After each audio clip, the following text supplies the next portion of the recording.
또 이렇게 그 피아노와 또 바이올린이 이렇게 또 협주가 되니까 더 아름다운 또 찬양이 된 줄로 믿습니다.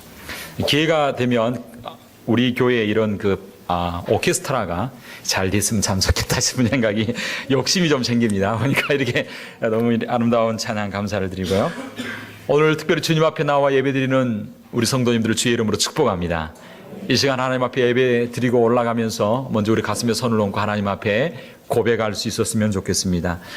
다 같이 고백하겠습니다. 하나님은 나를 사랑하십니다. 하나님은 나를 치유하십니다. 하나님은 나를 축복하십니다. 이런 아름다운 역사가 있게 되기를 주의 이름으로 축원합니다. 한 사람에 대한 평가는 다양할 수 있습니다만, 그러나 자기에게 주어진 삶 가운데 최선을 다하고 그리고 세상에 아름다운 영향력을 미친 사람들은 다 나름대로 삶의 원칙이 있고 삶의 원리가 있는 것을 봅니다. 어떤 사람이 있습니다. 이 사람은 고등학교도 나오지 않는 사람이었습니다. 그런데 그는 평생에 하나도 건축하기 어려운 교회를 4,928개의 교회를 세웠습니다. 그리고 이 사람은 24개의 대학을 세웠습니다. 그리고 지금 사용하고 있는 UN 본부의 건물을 세운 사람입니다. 이 사람은 자신의 11조를 정확하게 드리기 위해서 11조를 계산하는 직원만 30명을 두었습니다. 사람들은 그를 억만장자라고 불렀습니다. 그 사람은 누구이겠습니까? 그 사람은 바로 록펠러라고 하는 사람입니다. 그래서 지금도 뉴욕에 가면 록펠러 그 건물이 있고 그 앞에 아름다운 광장이 펼쳐져 있는 것을 볼 수 있습니다. 어느 날 신문기자가 이 사람에게 찾아와서 질문했습니다. 당신은 어떻게 그렇게 억만장자가 될 수 있었습니까? 무슨 유산을 얼마나 받았기에 이렇게 되었습니까? 라고 질문했습니다. 그때 록펠러는 이렇게 이야기했다고 합니다. 저는 9살 때부터 남의 집에 점원으로 일했습니다. 그러나 이렇게 축복된 삶을 살 수밖에 없는 아름다운 유산을 받았습니다. 그 유산은 바로 신앙의 유산입니다. 그 유산은 어머니가 저에게 남겨준 10가지 유언이 있기 때문입니다. 라고 고백했습니다. 이 유언은 책을 통해서 아마 많이 알려져 있습니다. 한국에도 이미 다 알려져 있고 다 알려져 있는 사실입니다. 그런데 그 유언 가운데 10가지가 이렇습니다. 첫째, 하나님을 친아버지로 섬기라. 둘째, 주일 예배는 본 교회에서 드리라. 셋째, 예배 시간에는 항상 앞쪽에 앞부분에 앉아라. 네 번째, 아침에는 꼭 하나님의 말씀을 읽으라. 다섯째, 아침에 목표를 세우고 기도하라. 여섯째, 잠자리 들기 전에 하루를 반성하고 기도하라. 별 내용이 없는 것 같아요. 별 내용이 우리가 다 아는 내용 같지만 그런 너무나 중요한 내용들입니다. 일곱째, 오른쪽 주머니는 항상 11조 주머니로 하라. 여덟째, 남을 도울 수 있으면 힘껏 도우라. 아홉째, 아무든지 원수를 만들지 말라. 이 10번째가 참 좋은 것 같아요. 목사님을 하나님 다음으로 섬기라. 참 굉장히 좋은 것 같아요. 이걸 첫 번째로 나왔으면 좋겠는데 하여튼 이건 제 욕심이고요. 그런데 하여튼 록펠러 어머니는 이처럼 삶의 지침 가운데 평생에 살아가는 삶의 지침을 주었다라고 하는 것입니다. 성경에 나오는 다윗도 몇 가지 삶의 원칙을 가지고 살았습니다. 그 중에 첫 번째, 중단 없는 기도의 시간을 가지라. 두 번째, 말을 조심하라. 세 번째, 성결한 삶을 살라. 이 세 가지를 다윗은 평생에 자기 삶의 원칙을 가지고 늘 조심하며 살았습니다. 그게 바로 시편 141편과 시편 55편에 나와 있는 말씀입니다. 오늘 성경 본문은 마지막 시대를 살아가면서 우리들도 어떤 원칙을 가지고 살아야 할 것인가, 몇 가지 원칙을 우리에게 제시하면서 도전하고 있습니다. 그때 우리가 복 있는 삶을 살게 되어지고 복 있는 교회를 만들어 갈 수 있을 것이다 이야기하고 있습니다. 오늘 3절 하반절에 보면 그렇게 이야기합니다. 이 연의 말씀을 읽는 자와 듣는 자들과 그 가운데 기록한 것을 지키는 자들은, 따라합시다, 복이 있나니. 복이 있다. 여기서 복이라고 하는 건 구약 성경에서는 주로 물질적인 풍성함을 이야기했습니다. 그리고 건강을 이야기하고 있고 자손의 축복이라고 구약 성경은 많이 정의하고 있습니다. 신약 성경에서는 이 복을 다르게 해석하는데 영적인 축복, 그리고 은혜, 그리고 전인격적인 삶 가운데 샬롬, 은혜를 복이다라고 이렇게 이야기하고 있습니다. 오늘 성경이 말하는 이 복은 구약적인 축복과 신약적인 축복을 다 어울러서 한 가지로 이야기하고 있습니다. 그래서 이 모든 것을 함께 뭉뚱그려서 복 있는 자라, 복 있는 사람이다, 복이라라고 이야기하고 있습니다. 저와 여러분들은, 우리 교회 성도들은 이런 복을 받아 누릴 수 있게 되기를 주의 이름으로 축원합니다. 할렐루야. 그렇다면 우리는 어떻게 해야 복 있는 사람이 되고 복 있는 교회를 만들어 갈 수 있겠습니까? 그렇게 하려면 첫째로, 너무나 쉬우면서 잘하는 내용입니다. 첫째로 따라합시다. 하나님의 말씀을 읽어야 합니다. 뭐 해야 한다고요? 하나님의 말씀을 읽어야 한다라고 이야기합니다. 오늘 성경 본문 1절에서 3절은 이렇게 이야기합니다. 예수 그리스도의 계시라. 이는 그에게 주사. 이 계시를 누구에게 줬냐면 하나님이 예수 그리스도에게 주사 반드시 속히 될 일을 그 종들에게 보이시려고, 종이라 그러면 성도들을 이야기합니다. 그 천사를 그 종 요한에게 보내어 지시하신 것이라. 요한은 하나님의 말씀과 예수 그리스도의 증거, 곧 자기의 본 것을 다 증거하였느니라. 이 예언의 말씀을 많은 자, 읽는 자, 듣는 자들과 그 가운데 기록한 것을 지키는 자들이 복이 있나니 뭐가 가까움이라? 때가 가까움이라 라고 말씀하고 있습니다.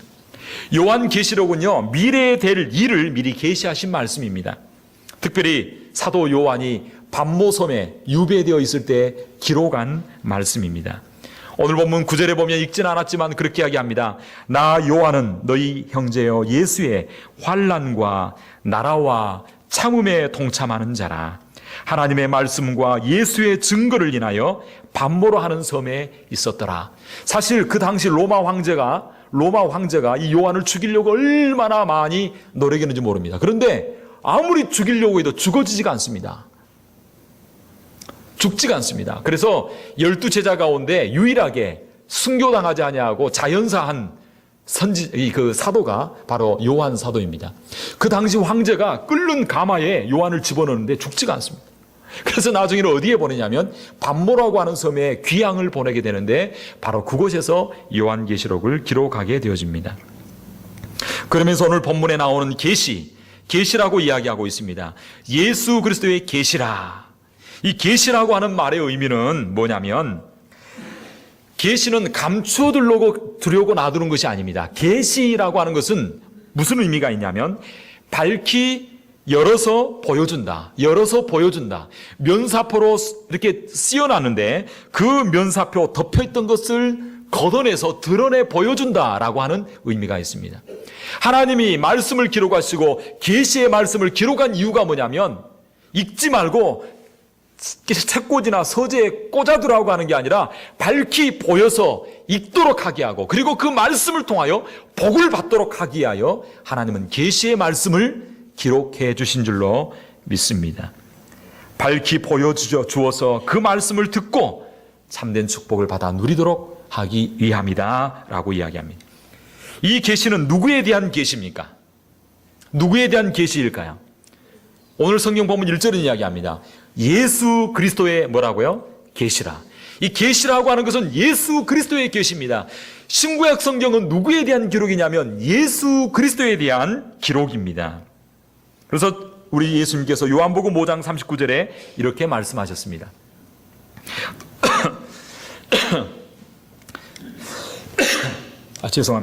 죄송합니다. 물을 준비해 주셔서 고맙습니다. 요한복음 5장 39절에 너희가 성경에서 영생을 얻는 줄 생각하고 성경을 상고하거니와 이 성경이 곧 누구에 대하여? 내게 대하여 증가하는 것이로라 라고 이렇게 말씀하고 있습니다. 이 성경은 누가 준 것입니까? 하나님이 예수 그리스도에게, 1절에 보니까 하나님이 그에게 주사, 그라고 하는 것은 바로 예수 그리스도를 말하고 있습니다.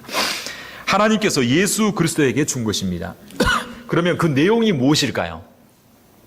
그 내용은 뭐냐면요. 1절에 보니까 이는 하나님이 그에게 주사, 따라합시다, 반드시 속히 될 일을. 그 내용이 뭐냐면요. 반드시 속히 될 일입니다.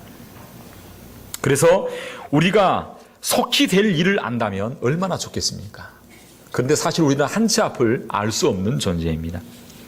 어제 우리가 살고 있는 이곳 가까운 샌프란 공항에서 우리나라 국적기인 아시아나 항공, 특별히 보잉 777-200ER이라고 하는 이 비행기가 사고가 났습니다. 다행히 많은 인명피해가 나지 않아서 참 감사했습니다.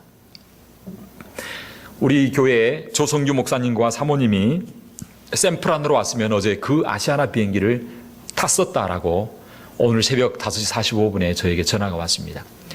샌프란으로 오면 그 비행기를 탈 예정이었는데 똑같은 아시아나 항공을 그쪽으로 오지 않냐고 LA 아들네 집에 갑자기 가고 싶은 마음이 생겨가지고 아들네 집에 먼저 들러서 그 화를 면했다라고 오늘 새벽에 저에게 연락이 왔습니다. 그런데 이 비행기는 사실 지난달 6월 2일 고장을 샌프란 꼭 그 공항에서 일으켰던 비행기였습니다. 지난달 2일 낮 1시에서 2시에 출발할 비행기였는데 이 비행기 1번 엔진에 오일이 새서 고장이 나서 그 다음날 4시 32분에 출발했는데 20시간 동안이나 그 비행기를 고쳤던 바로 그 비행기였습니다. 그 비행기가 만약에 어떤 일이 일어난 줄 알았다라고 하면 사람들은 그 비행기를 타지 않았을 것입니다. 그런데 문제는 뭐냐면 우리가 그것을 잘 알지 못하다라고 하는 것입니다. 사실 우리는 한 치 앞을 알 수 없습니다. 우리가 미리 앞날에 무슨 일이 난 줄 안다면 얼마나 좋겠습니까? 사실 제가 이번 주 주말 무슨 일이 일어날 신문만 제가 가지고 있다면 저는 억만장자가 될 겁니다. 왜냐하면 복권이란 복권, 로또란 로또는 다 사가지고요. 미리 다 신문에 번호가 나와 있기 때문에 딱딱딱 찍어서 한 10장씩만 이렇게 해놔도 아마. 근데 사실 문제는 뭐냐, 우리가 앞날을 알지 못하는 게 문제입니다. 그런데 오늘 성경은 이야기하고 있습니다. 우리는 단순한 한 사건의 문제가 아니라 우리의 영원한 삶과 우리의 영원한 생명과 직결된 그 중요한 일을 우리에게 미리 말씀해 준다라고 이야기하고 있습니다.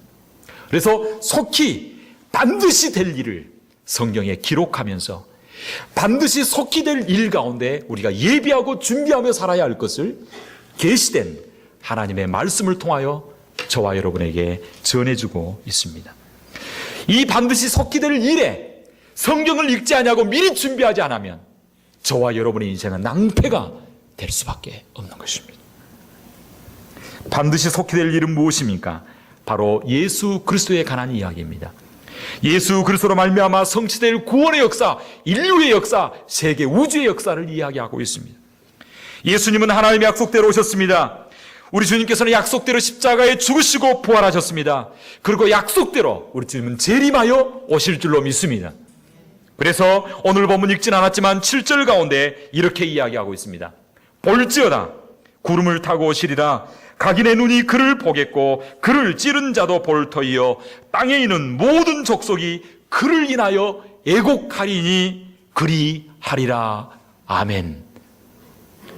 성경은 앞으로 될 일을 이야기하고 있는데 그 주님의 재림, 그것을 이야기하고 있습니다. 그런데 이 계시의 말씀을 읽는 자들이 복이 된다. 왜 복이 되는가? 오늘 보면 3절 하반절에 보면 이렇게 이야기하고 있습니다. 지키는 자는 복이 있나니, 따라합시다. 때가 가까움이라. 때가 가까웠기 때문입니다. 때가 가까웠다는 것은요, 주님의 재림이 가까웠다라는 것입니다. 다른 말로 하면 주님의 심판이 가까웠다라고 하는 것입니다. 사실 우리는 평안한 시기를 살아가고 있습니다. 풍요롭고 풍성한 부족함이 없는 시대를 살아가고 있습니다. 이런 때일수록 사람들은 주님의 오심을 잊어버리고 내 마음대로 살아갑니다. 그러나 하나님의 말씀을, 계시된 말씀을 우리가 읽을 때에 주님을 기다리는 재림의 신앙과 언제 우리의 인생에 종말이 올지 알 수 없는 그 종말의 신앙을 가지고 믿음을 지키는 삶을 살 수 있다라고 하는 것입니다. 그러므로 늘 성경을 가까이 하시기를 바랍니다. 성경을 곁에 두고 잘 읽을 수 있는 저와 여러분이 될 때에 종말의 때를 잘 예비하며 준비하며 살아갈 수 있다라고 하는 것입니다. 하나님의 말씀을 가까이 하면요, 죄악을 멀리하게 됩니다. 하나님의 말씀을 가까이 하면 경거망동하지 않는 삶을 살 수가 있습니다. 하나님의 말씀을 가까이 하면 깨어있는 삶을 살 수 있다라고 하는 것입니다. 좀 더 긍정적으로 말하면 하나님의 말씀을 가까이 하고 읽을 때 하나님의 구원에 이르는 지혜를 저와 여러분들이 가지게 될 줄로 믿습니다. 이것을 뛰어넘어 우리가 온전한 인격의 삶을 살 수 있을 뿐만 아니라 우리 삶 가운데 창의적인 능력의 삶을 살 수 있다라고 하는 것입니다. 디모데후서 3장 15절 17절은 이렇게 이야기합니다. 내가 어려서부터 성경을 알았나니 성경은 능히 너로 하여금 그리스도 예수 안에 있는 믿음으로 말미암아 구원에 이르는 지혜가 있게 하느니라. 모든 성경은 하나님의 감동으로 된 것으로 교훈과 책망과 바르게 함과 의로 교육하기에 유익하니 이는 하나님의 사람으로 온전하게 하며 또한 모든 선한 일을 행하기에 온전하게 하려 함이니라. 하나님의 말씀을 가까이 하면요, 구원의 은혜가 임합니다. 온전한 인격을 가지게 될 뿐만 아니라 다른 모든 사람들에게 선한 일을 행할 수 있는 능력자가 되게 해주신다. 성경은 말씀하고 있습니다. 그래서 이스라엘 사람들은 어려서부터 늘 성경을 가까이 했습니다. 신명기 17장 18절 19절에 보면 왕이 될 사람은 평생의 성경을 가까이에 두고 성경을 읽으라라고 이렇게 권면했습니다. 그래서 신명기 17장 18절 19절을 제가 읽어드리겠습니다. 그가 왕위에 오르거든 레위 사람 제사장 앞에 보관한 이 율법서를 등사하여 평생에 자기 옆에 두고 읽어서 그 하나님 여호와 경외하기를 배우며 이 율법의 모든 말과 규례를 지켜 행할 것이니라. 저와 여러분 가운데 우리 자손들이 왕과 같이 쓰임받는 영향력 있는 종들이 일어나게 되기를 주의 이름으로 축원합니다. 그렇게 하려면 말씀을 가까이 할 때에 왕 같은 지혜로운 자가 일어날 수 있을 줄로 믿습니다. 일반 백성에게도 신명기 11장 18절에 이렇게 말씀했습니다. 이 말씀을 마음과 뜻에 두고 그것을 손목과 미간에 두고 늘 말씀을 가까이 하라.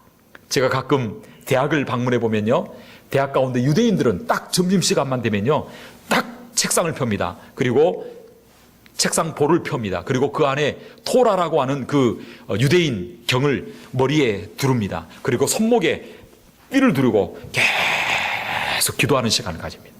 그리고 하고 나서 공부하러 가는 모습을 제가 여러 번 보았습니다. 그래서 이처럼 어릴 때부터 하나님의 말씀을 가까이 하고 말씀을 읽게 하는 백성이 바로 유대인입니다. 그래서 어떤 학자가 유대인에 대한 통계 자료를 발표했는데 유대인들이 얼마나 뛰어난 사람이 되었는지 이게 바로 말씀에 의하여 유대인들이 만들어졌다라고 하는 것입니다. 유대 인구는 전 세계 인구 가운데 0.3%, 1,400만에 지나지 않는다고 합니다.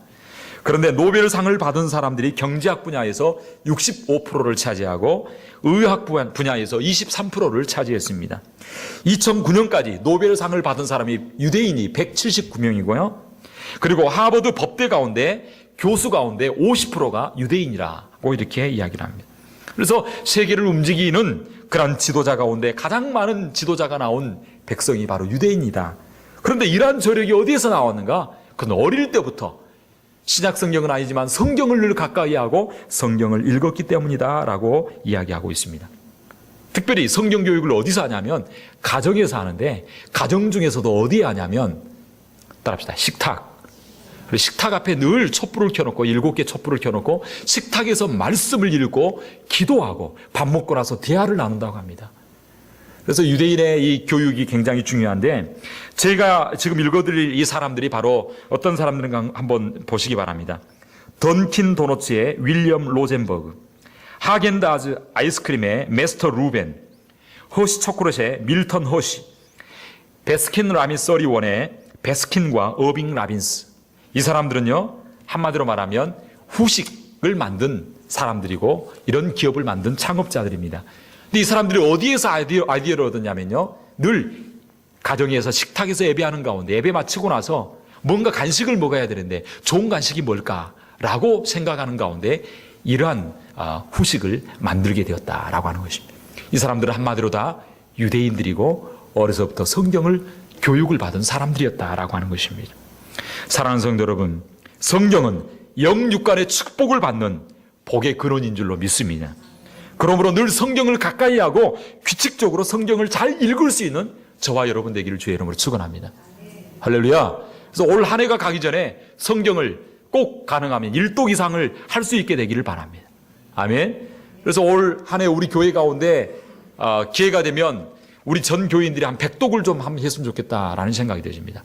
전 교인이 100독. 목사님 우리가 어떻게 100독을 할 수 괜찮습니다. 여러분 한 사람만 한 독을 하면 최소한 70독은 될 것 같습니다. 그 다음에 우리 장로님이 2독하고 그 다음에 우리 권사님들이 2독씩만 하면 100독 될 줄로 믿습니다. 아멘. 저는 그럼 몇 독 해야 될까요? 저는 10독은 해야 되겠죠. 그럼 나머지는 제가 다 채우면 아마 100독 하지 않겠나 그런 생각이 들어집니다. 우리 교회가 정말 성경을 가까이 하고 말씀만 읽어도 복 있는 성도, 복 있는 교회가 될 줄로 믿습니다. 근데 문제는 뭐냐? 성경을 안 읽는다는 거예요. 오늘 딱 예배 드리면 성경을 안 들고 가요. 안 들고 가. 왜 교회에 놔두고 갑니까? 들고 가세요, 성경을. 새벽 기도 올 때도 성경 놔뒀다가 그냥 오는 경우가 있어요. 그러지 마세요. 성경 들고 가세요. 성경은 평소에도 봐야 되지 주일날 예배 드릴 때만 보는 게 아니라는 거예요. 그리고 성경 딱 들고 가면 책상에 탁 꽂아놓고 꽂아놓고 식탁에 얹어놓고 어디 있는지도 모르는 주일날 올 때 야, 내 성경 어딨냐? 성경. 그러지 마시기 바랍니다. 올 때 먼지가 얼마나 많이 쌓여가지고. 따라합시다. 100독 해봅시다. 아멘. 그렇게 하려면 우리 성도님들이 1년에 1독 하시면 됩니다. 그래서 올 한 해 성경을 가까이 하는 우리 교회, 좋은 교회, 복 있는 성도들이 되기를 주의 이름으로 축원합니다. 우리는 어떻게 함으로 하나님의 복을 받아 누리는 사람이 될 수 있고 좋은 교회를 만들 수 있을까요? 그렇게 하려면 따라합시다. 하나님의 말씀을 잘 들어야 됩니다. 목사님 잘 아는 내용인데요. 예, 성경에 다 나오는 말씀입니다. 하나님의 말씀을 뭐하고? 읽고 그 다음에 하나님의 말씀 어떻게 한다고요? 잘 들어야 된다는 거예요. 구약시대나 신약시대에 요즘 말고 구약시대나 신약시대에 성경이 많지 않았습니다. 성경이 아주 귀했습니다. 그래서 회당이나 큰 성전에 가야 성경을 볼 수가 있었습니다. 두루마리 성경을 읽으려면 많은 사람이 함께 성경을 읽지 못했습니다. 그래서 회당 앞에 보면 성경이 펼쳐져 있는데 그곳에 한 사람씩 나아가서 성경을 펼쳐볼 수가 있는데 많은 사람들이 성경을 들을 수 없기 때문에 앞에서 회당장이 성경을 읽습니다. 예수 그리스도의 계시라 이는 하나님이 그에게 주사 반드시 속히 될 일을 그 종들에게 보이시려고 그 천사들을 그 종 요한에게 보내어 지시하신 것이라. 아멘. 2절 요한은 하나님의 말씀과 예수 그리스도의 증거 곧 자기의 본 것을 다 증거하였느니라. 아멘. 한 사람이 앞에서 읽으면요 다른 사람들은 다 들었습니다. 그래서 읽는 것과 듣는 것이 중요합니다. 다 함께 성경을 들었다고 하는 것입니다. 요즘으로 말하면 하나님의 말씀을 주일날 나와서 예배드림으로 말씀을 듣는 것입니다. 그래서 오늘 본문 3절에 읽는 자와 듣는 자가 복이 있다. 신명기 6장과 23장에 보면 쉐마 이스라엘이라고 하면서 너희는 삼가 여호와의 말씀을 들을지어다. 삼가 들을지어다 라고 말씀하고 있습니다. 여기서 삼가 듣다라고 하는 말이 무슨 의미가 있냐면요, 삼가 듣다라고 하는 말의 의미는요, 따라합시다. 반복해서 들으라, 계속 들으라. 하나님의 말씀을 듣되 한 번 듣고 끝나는 게 아니라는 거예요. 내가 아는 말씀이네 샥샥 넘어가는 게 아니라는 거예요. 내가 잘 알아도, 내가 잘 알고 있어도, 내가 들었던 말씀일지라도 또 읽고 듣고 듣는 것입니다. 하나님의 말씀을 듣되 계속해서 듣고 주의해서 듣고 지속적으로 들으라. 지난주 말씀 들었는데 또 무슨 설교? 아니에요. 매주마다 말씀을 들어야 하는 것입니다. 말씀을 전하는 장소나 말씀을 전하는 사람에 따라, 그 말씀을 듣는 사람의 상태에 따라 성령의 감동이 다르고 은혜가 다르다라고 하는 것입니다. 그러므로 하나님 앞에 나와 말씀을 들을 때 사모함으로 듣고 간절함으로 듣고 기도함으로 나와 하나님의 말씀을 들어야 될 줄로 믿습니다. 그리고 설교자가 말씀을 전할 때 사람의 말이 아니라 나에게 주시는 하나님의 말씀으로 받고 마음의 감동이 올 때 아멘함으로 화답해야 한다라고 이야기하고 있습니다. 그러므로 우리가 말씀을 들을 때 주의해야 될 것이 있습니다. 그것은 첫째로 하나님의 위로부터 주시는 말씀을 듣기 전에 먼저 세상 소리에 너무 많은 귀를 기울이지 말라라고 하는 것입니다. 예전에는 TV를 많이 보았고 최근에는 컴퓨터 인터넷을 많이 했습니다. 그러나 요즘은 스마트폰 때문에 시간을 얼마나 많이 허비하는지 알 수 없습니다. 세상의 소리는 늘 다투는 소리, 싸우는 소리, 속이는 소리, 아픔의 소리, 원망의 소리, 사건 사고의 소리밖에 없습니다. 이 소리를 들으면 우리도 자연스럽게 전염이 되어집니다. 그래서 각박한 삶, 짜증나는 삶을 살아간다라고 하는 것입니다. 듣지 말라고 하는 게 아니에요. 알아야 되고 들어야 됩니다. 그러나 그런 모든 것을 듣기 전에 그것을 이길 수 있는 위로부터 부어지시는 하나님의 말씀을 붙잡고 나아가야 될 줄로 믿습니다. 둘째로 우리가 하나님의 말씀을 들을 때 주의해야 될 것이 있습니다. 그것은 매주일 선포되는 설교를 소중하게 생각하고 그 말씀에 귀를 기울여 들어야 한다라고 하는 것입니다. 들음은 믿음에서 납니다. 믿음은 들음에서 납니다. 그리고 잘 들을 때에 신앙이 성장하고 자라게 되는 것입니다. 그런데 하나님의 말씀을 듣지 못하게 하고 귀를 막아버리게 하는 사단의 고도의 전략이 있습니다. 그것이 무엇이겠습니까? 그것은 말씀을 전하는 설교자와의 관계를 나쁘게 만든다는 것입니다. 무슨 이유를 써서라도 약점을 발견하게 합니다. 그리고 무슨 이유를 써서라도 설교자와의 관계가 깨어지게 하고 설교자로 말미암아 실망하게 만듭니다. 그러면요 딱 나타나는 현상이 있습니다. 아무리 좋은 설교라도 귀에 들리지가 않습니다. 아무리 쉽게 들을 수 있는, 이해할 수 있는 말도 이해가 안 되는 것입니다. 한번 관계가 나빠지면요 안 들립니다. 절대 안 들립니다. 오다가 다 떨어집니다. 그리고 들어도 이게 무슨 말인가 이해가 되지 않습니다. 사랑하는 성도 여러분, 그러므로 설교자와의 좋은 관계를 회복할 수 있게 되기를 바랍니다. 갈라디아서 6장 6절은 말씀하고 있습니다. 가르침을 받는 자는 말씀을 가르치는 자와 모든 좋은 것을 함께하라. 할렐루야. 여기서 함께하라라고 하는 말은 교제하라, 나눔을 가지라라고 이야기하고 있습니다. 여기서 모든 좋은 것이라고 하는 것은 생명까지도 같이 나눌 수 있어야 된다라고 말씀하고 있습니다. 만약에 여러분들이 저를 위하여 생명까지도 줄 수 있다, 이런 관계가 되면요 무조건 은혜 받고 하나님 축복을 받게 될 줄로 믿습니다. 이게 무슨 세상적인 그런 말이 아니라는 거예요. 설교자와 목사와 좋은 관계가 형성되면요 무슨 말을 해도 얼굴만 봐도 은혜가 될 줄로 믿습니다. 그렇게 하려면 어떻게 해야 될까요? 뒤에서 욕이 아니라, 뒤에서 막 이렇게 그게 아니라 늘 칭찬하고 좋은 말 해주고, 무엇보다도 우리 교회 자랑하고, 그리고 무엇보다도 위에서 기도해줘야 될 줄로 믿습니다. 목사가 인격적으로 훌륭해서 때문이 아닙니다. 목사가 탁월한 능력이 있어서가 아닙니다. 단지 하나님의 말씀을 선포하는 직책을 하나님께서 주셨고, 하나님께서 세우신 사람이기에 그저 내 마음에 들지 아니하고 모든 게 하나부터 열까지 다 마음에 안 들어도 그저 감사함으로 받는 겁니다. 할렐루야. 하나님이 세워주셨기 때문에 그냥 받는 겁니다. 그러면서 이하여 기도해 주는 것입니다. 목사와 좋은 관계를 가짐으로 내 신앙이 자라고 영육간의 복을 받는 역사가 있게 되기를 주의 이름으로 축원합니다. 이번에 우리 교회에서 부흥회를 준비하고 있습니다. 말씀을 들을 수 있는 기회를 저희들에게 허락하여 주셨습니다. 제가 원하기는 매년 하는 부흥회다라고 생각하지 마시고 한 사람도 빠지지 말고 모든 성도님들이 동참할 수 있게 되기를 바랍니다. 그리고 말씀이 떨어질 때 아멘함으로 잘 받을 수 있게 되기를 주의 이름으로 축원합니다. 올 때 혼자만 오지 말고 옆 사람, 이웃 사람 다 데리고 오시기 바랍니다. 데리고 올 사람이 없으면 강아지라도 데려오시기 바랍니다. 그러면 은혜 받고 집을 잘 지키게 될 줄로 믿습니다. 그건 제가 그냥 한 말이고요. 하여튼 이웃, 새가족뿐만 아니라 모든 관계된 사람들을 다 모시고 와서 함께 은혜 받을 수 있도록 함께. 세 번째로 우리가 어떻게 하나님의 복을 받는 사람, 복 있는 교회가 될 수 있겠습니까?